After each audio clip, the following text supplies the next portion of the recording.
මේ ගෙවිලා යන්නේ පින්බර වෙසක් මාසේ අවසන් දවස් ටික නේද?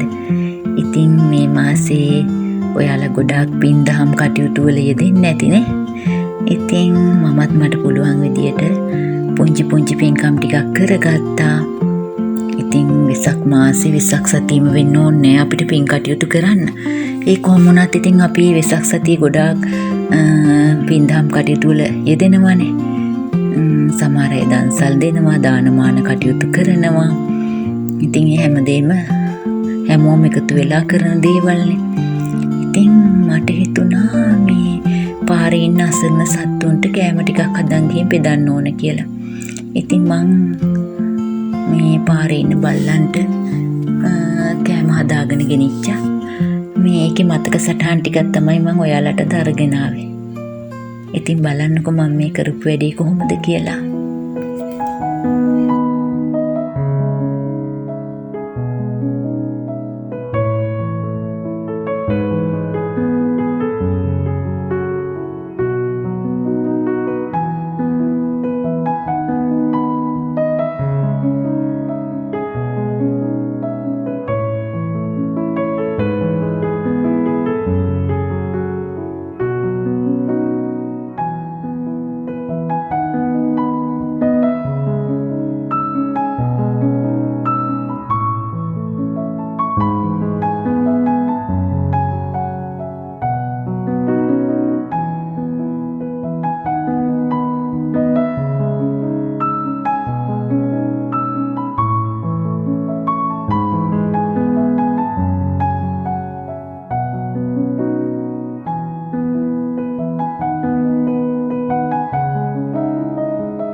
ඉතින් මේ විදිහට කෑම හදාගෙන ගිහිල්ලා පාරේ වුණු අසරණ සත්තු ගොඩක් දෙනෙකුට මට කෑම දෙන්න ලැබුණා. ඉතින් ඒ ගැන මට හරි සතුටුයි.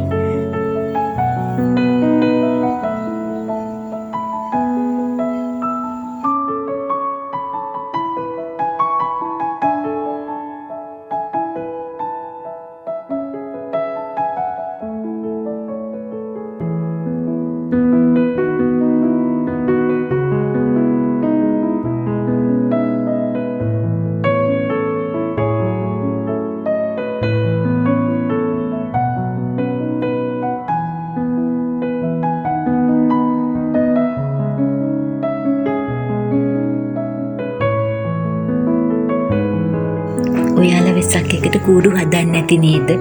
ඉතින් මමත් කූඩු හැදුවා. මම ලස්සන බුද්ධ ප්‍රතිමාවක් අරන් ආවා. මම බුදුන් වදින තැනට අර මගේ කලින් මේ තිබුණු බුද්ධ ප්‍රතිමාව පොඩ්ඩක් මේ පතුරු වගේ ගිහිල්ලා තිබුණා. ඒ නිසා මම අලුත් එකක් ගෙනාවා. බලන්නකෝ මේක ලස්සනයිද කියලා.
මේ සැරේ ගොඩාක් ලස්සන කූඩු තිබුණා නේද තැන් තැන්වල.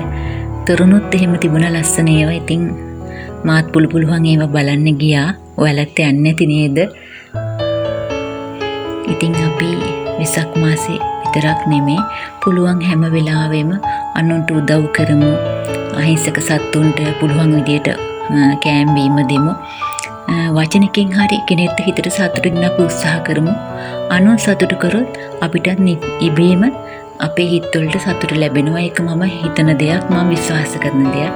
ඉතින් එහෙනම් අද මම ගිහින් එන්නම්. ඔයාලා හැමෝටම තෙරුවන් සරණයි.